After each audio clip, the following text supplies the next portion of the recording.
মুসা নবীর এবার কওমের লোকেরা ডেকে বলেন, নবী গো, কি এক মুহূর্তের মধ্যে পড়ে গেলাম, সামনে বিশাল বড় সাগর আর পেছন দিক দিয়ে ফেরাউনের বাহিনীরা আমাদেরকে দাওয়া করছে।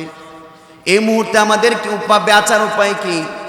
এবার মুসা আলাইহিস সালাতু ওয়াস সালাম বললেন, কাল্লা ইন্না রব্বি সায়াহদিন, তুমি বই পেও না, তোমরা বই পেও না। মুসা নবী যে বললেন ইন্না রব্বি সায়াহদিন, সামনে সাগর, পিছনে হলো শত্রু বাহিনী। এই মুহূর্তে মুসা কেমন একটা মুহূর্তের মধ্যে আমার আল্লাহর উপর ভরসা এবং আস্থা রাখছে। এই জন্য আমার আল্লাহ বলেন, হ্যাঁ মুসা পয়গম্বর, তোমার লাঠি দ্বারা এই লোহিত সাগরের মধ্যে তুমি আঘাত করো। মুসা নবী যখন লাঠি দ্বারা এই লোহিত সাগরের মধ্যে আঘাত করলেন, আমার আল্লাহ তাআলা মুসা নবীর উম্মতের জন্য 12টা রাস্তা আমার আল্লাহ খুলিয়া দিছে। আমার আল্লাহ তাআলা অন্য আয়াতে বলেন, কদ আফলাহা মান যাক্কাহা ওয়া কদ খাবা মান দাসসাহা।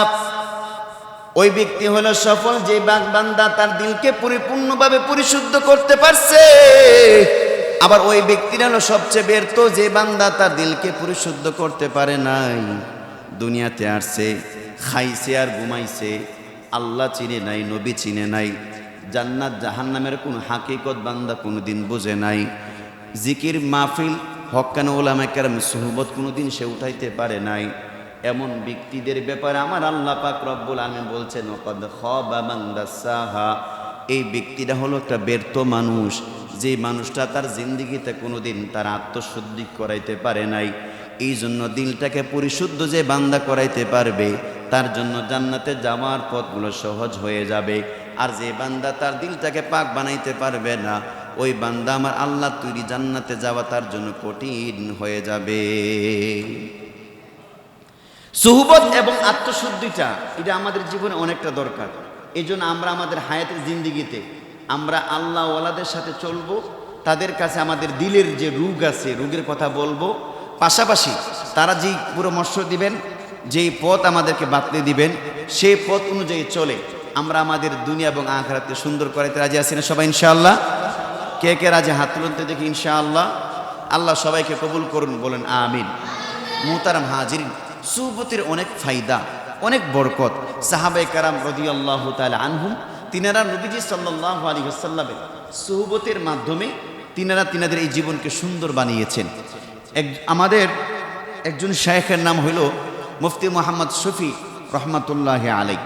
তিনার কাছে একজন শাগরে তিনাকে বলতেছেন যে হযরত, একটা আরবিক একটা ফার্সিতে একটা কবিতা আছে, এক জমানা সুহবতে বা আউলিয়া বেহতর আজ্জত সাদে তো হাতবিরিয়া।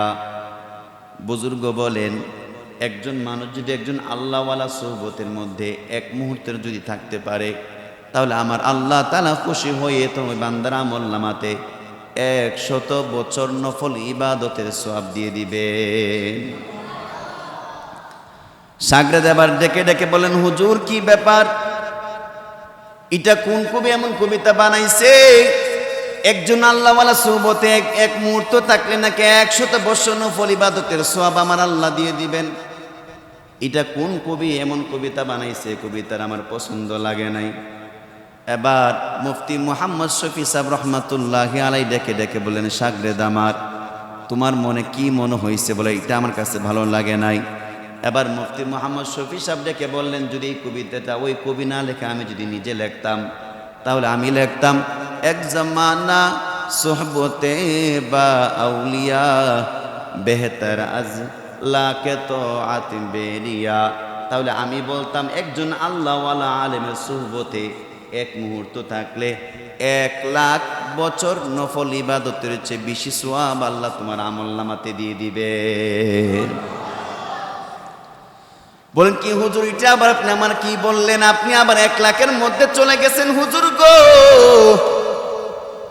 এটা আবার কি করে সম্ভব? এবার হুজুর বললেন, একজন আলেম যদি একজন আল্লাহওয়ালা সুহবতে থাকলে মানুষের দিলটা পরিশুদ্ধ হয়ে যাবে, আল্লাহর মারিফত তার অর্জন হয়ে যাবে, সুন্নতওয়ালার মহাব্বত তার দিলের মধ্যে তৈরি হয়ে যাবে।